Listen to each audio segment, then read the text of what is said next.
I don't know if you remember this gripping news back in August on the ABC. The Ladies League, Australia's first women's sports bar built by the fans for the fans. The Guardian, we want to be loud. Australia's first women's sports bar can change the game. A safe space to watch sport. And of course, Women's Agenda. First women's sports bar launches in Sydney.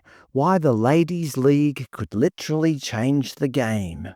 A new sports bar designed specifically for women has launched. Its founder and owner, Rose Valente, has been on a long spiritual journey. For years, she has wanted to open a bar herself, a place designed for women, for them to come together and enjoy watching women's sports.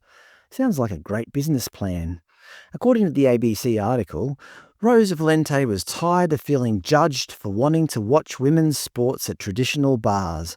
Hundreds of fans flooded in, signing up for foundation memberships to have their names written on one of the upstairs walls.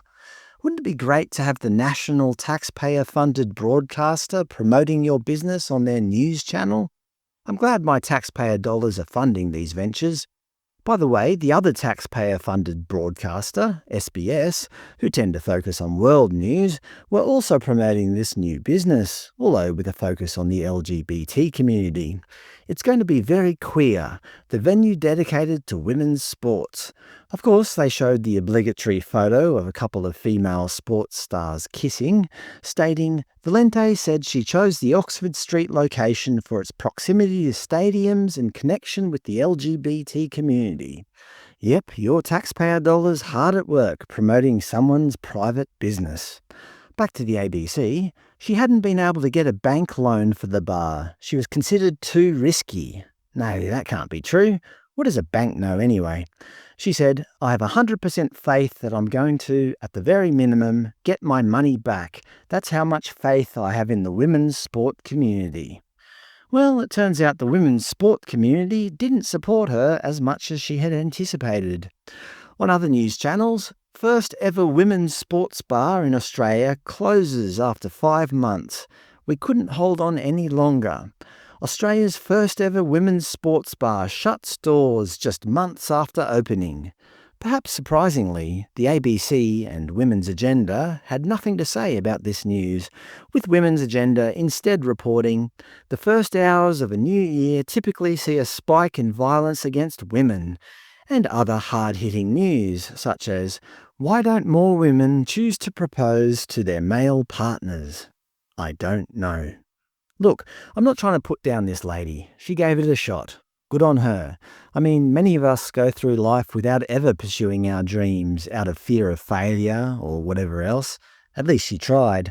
But I would just say, by excluding half the population by only showing women's sports, probably more than half the population in that many women are just not interested in sports, women's or otherwise, then you're setting yourself up for failure.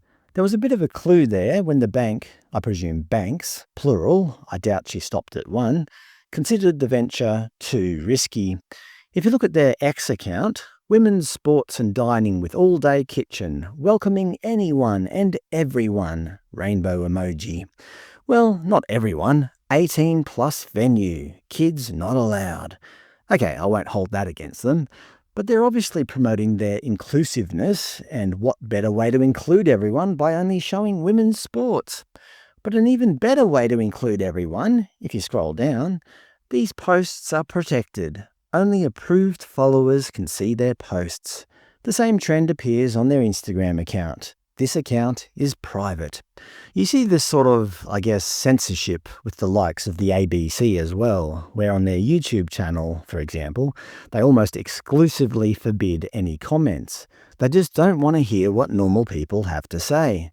The Ladies League also do not want to know what regular people think about their venture, because they know people will say bad things, because they know what they're doing is divisive.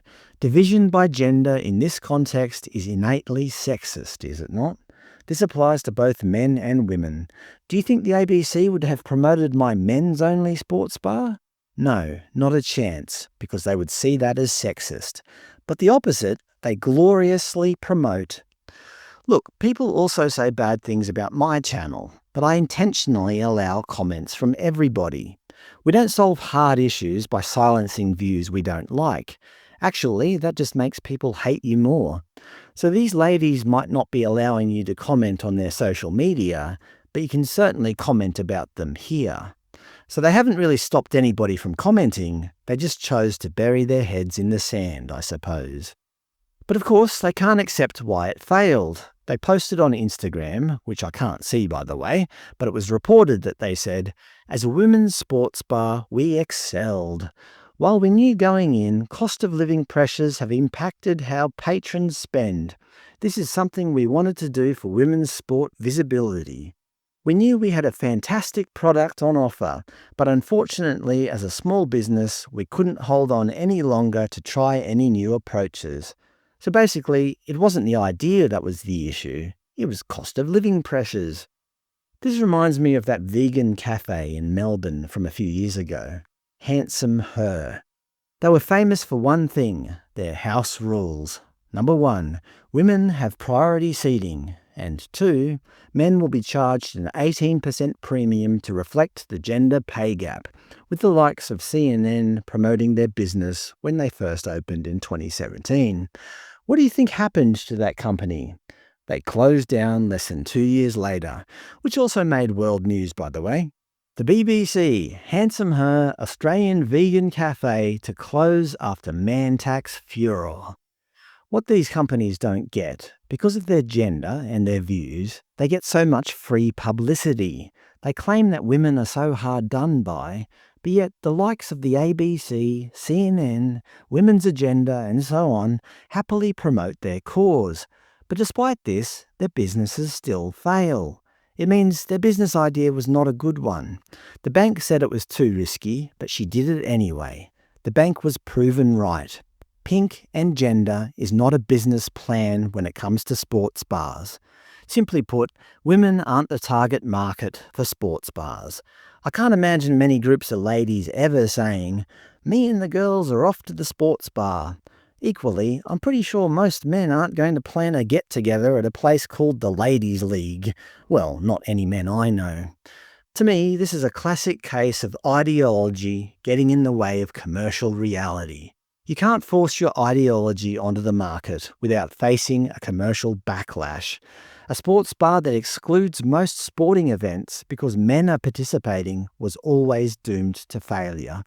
You don't bring about gender equality by discriminating against one of the genders. Ironically, if they were just a little bit more inclusive of men, they could probably have drawn in enough male customers to make their business viable.